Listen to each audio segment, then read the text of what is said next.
All right, man. Let's talk about Jermall Charlo defeating Jose Benavidez. Um, yeah, defeating Jose Benavidez Jr. Thumbs up the video, share the video, subscribe to the channel. Next subscribe button is the bell icon button. Hit all notifications, increase your chance, get notifications. We go live or drop a video. So last night Jermall Charlo defeated Jose Benavidez Jr. Made a comeback after almost 2 years. I think with 300 plus days off in a non-title fight in which he missed the weight. He came back in a 10 rounder. Obviously the bad blood, didn't settle in the fight. They still was arguing after the fight. Um, yeah, they still was arguing after the fight, and um, um, and there was, Charlo said he was gonna walk right through Benavidez, and that didn't happen last night. He took his time, he boxed, and his style ain't really always excuse me, it ain't always this shit on my beard and shit now. But it ain't always it ain't really his personality.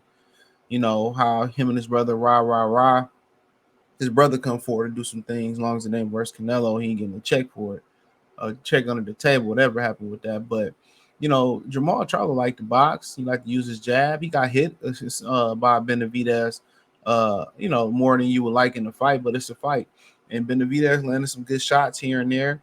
Charlo kept the distance, kept his jab pumping, landed some big shots on Benavidez, but his one big shot he landed on Benavidez, or the shots he did land on Benavidez, the big ones, he didn't put him down because he didn't follow up. Not sure if he didn't have the energy, you know, not sure if he was just trying to get some rounds in, but he was looking to counter, catch and shoot, you know, work off the jab, do what he usually do. But it was some times early on when Benavidez was pushing them back, and the height advantage was significant. They was pretty much the same height, but you could tell Charlo obviously was thicker with missing the weight and being naturally more of a middleweight, even though they're fighting a super middleweight. And Benavidez punches didn't have an effect on Jermall Charlo like Charlo's did Benavidez. But it's just to the point that Jermall Charlo just didn't follow up. That was it. Jermall Charlo refused to follow up with his work, and that could have been an energy thing with him not being in the ring for quite some time, or whatever the situation was. But obviously I figured that he'd need a couple more fights, just as I said about Adrian Broner. Broner fight got canceled. But he needs some more time. And physically he looked okay. Looked like he did the 10 rounds, for the most part, fairly well. His jab still there, with the extra weight, he might look a bit slower, being out a little bit more, but he needs to probably take a couple weeks off and be right back in the gym preparing for another fight. I think he should be on a tank card. I think he should be very advantageous about attacking his comeback. I think he need to constantly be in a career that's going to constantly keep him out of trouble. I know he moved down there with Roy Jones. I know Ronnie still was in the corner. Ronnie was kind of mad at him for how he was living his life, whatever that may be. But I think before he even think about Canelo, he need two or three more of these type of, or at least one more of these type of fights, and then one fight, more fighting in the right step in the right direction. Now, apparently, Carlos Adames was more ordered to mandatory, and he got to fight him, and I would expect him to relinquish the belt. Now, can he still make 160? I think he could, especially if he take, about a month off and then come back. Especially if he take a month off and then come right back and fight. You know what I'm saying? That's what I think. If he take a month off and come right back, or a couple weeks off and come back right and get right back in the training camp, that's my thing about it. Um, that's my thing about it. But yeah, he got hit some this fight. Um, you know, and Benavidez was backing him up, and I think maybe he was kind of getting tired in there, and maybe losing a little bit of focus, and kind of in the moment. I know he said he was nervous coming into this fight. Um, yeah, he said he was nervous, and you ain't, even if you a pro or something, you ain't done something. I'm pretty sure Michael Jordan coming back with the Wizards, he was nervous. You know what I'm saying? But I think being nervous, not too nervous, but being right amount of nervous, it kind of it's kind of give you a focus. When I used to compete in Madden tournaments, I was in my best when I was focused, when I was a little bit nervous. So, I think, the best thing for him is to really, get back in that ring um, as soon as possible. Seeing he got a new chain, he came out with the wings. He might have rented that, I ain't sure. But he came out with a big ass chain, so letting people know the money ain't funny or whatever. But yeah, for Jose Benavidez, Jr., he went the distance. It's just kind of showing you kind of like what Crawford did is pretty much the anomaly. Nobody else knocked him out. And with the added weight, it's going to be a little bit tougher to knock him out. The difference was between Charlo, Danny Garcia, and other Jose Benavidez Jr. opponents. The difference was this. It was the fact that it was the fact that Terrence Crawford followed up with punches. That was the difference. You know what I'm saying? Terrence Crawford followed up with punches.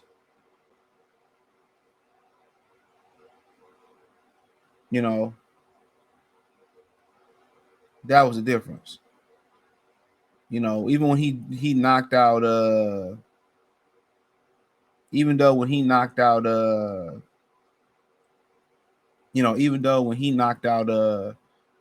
Benavidez, he dropped it with the uppercut. He came right back with a hook.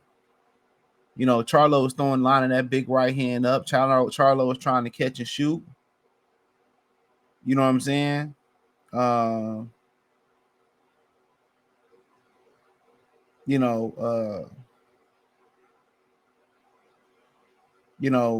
was catching and shooting, and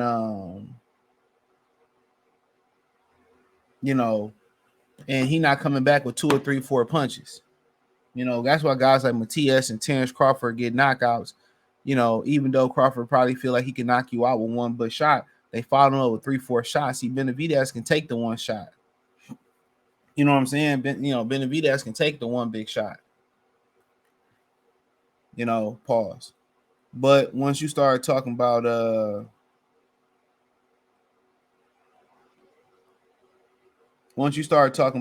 guy like Charlo got to follow up with shots.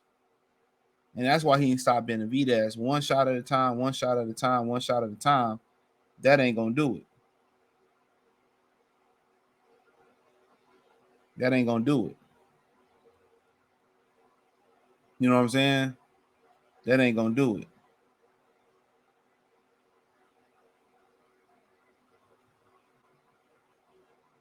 That ain't going to do it.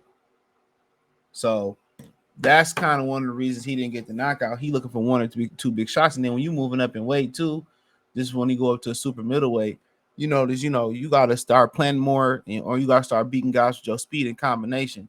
But them guys still talking shit at the end of the fight, still running their mouth, and they should have let them punches throw. They should have let them punches go in the ring and settled it. They did more talking than throwing landing hellacious shots. I must say myself, they did more talking than landing them big shots.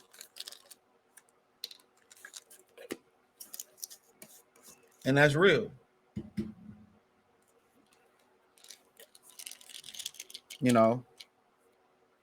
For real, they did more talking than landing those big shots. So, that's my opinion. They should have let them things fly in the ring like they were shotguns or machine guns. But no, they sat there running their mouth when they should have been running their hands at the end of the fight, putting their hands up, waving them like they just don't care. You know what I'm saying? They sitting up there, yapping, yap.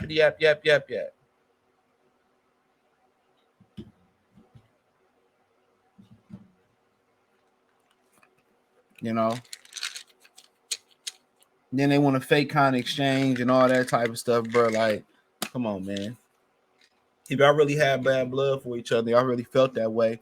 Charlo told him after you get shots, you can't walk that block no more. That was funny. Benavidez said, "Oh, you crying about mental health? I got shot in my back, and I feel him." But mental health is real, dog. Especially with all the stuff going on, they putting in the food and all that shit.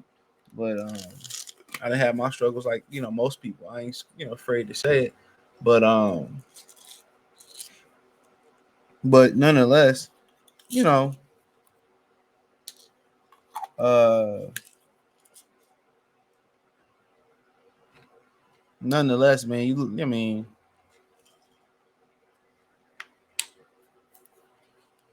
I just look at it and it's what it is.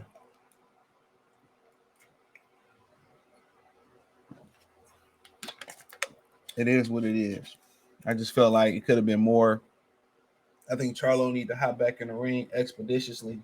Um, that's what I think he should do. Hop right back in the ring as soon as possible. Um, get another fight. Yeah, get another fight in there, bro. Get your rhythm. But I think he had a I think he had a B- performance. I would like to see him drop him. I'm not sure if he had the energy to follow up the combinations. But that was like a B- performance.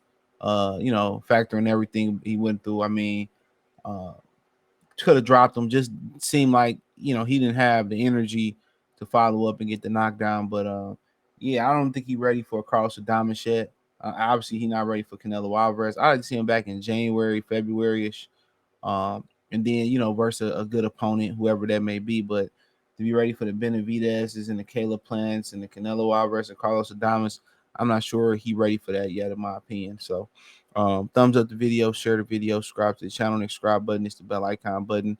Hit all notifications, increase your chance, get notifications. We go live or drop video. Financially, want to support the channel? Cash App, $ CJ Good 313, Venmo CJ Good 313, PayPal link in the description.